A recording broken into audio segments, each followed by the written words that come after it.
Washington State wildfires burned everything in their path. Looks like a war zone. Looks like a war zone. Burn on trucks, burn on cars, burn on homes.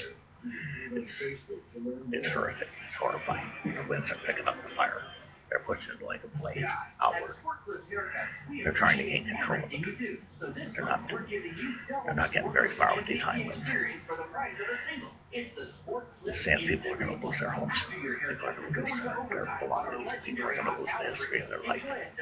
The Washington State wildfires are getting out of control. They're completely ablaze. The place looks like a war zone. Looks like a war zone. It's just burnt all the way through. Right all the way through to Washington State. It's like the fire of hell.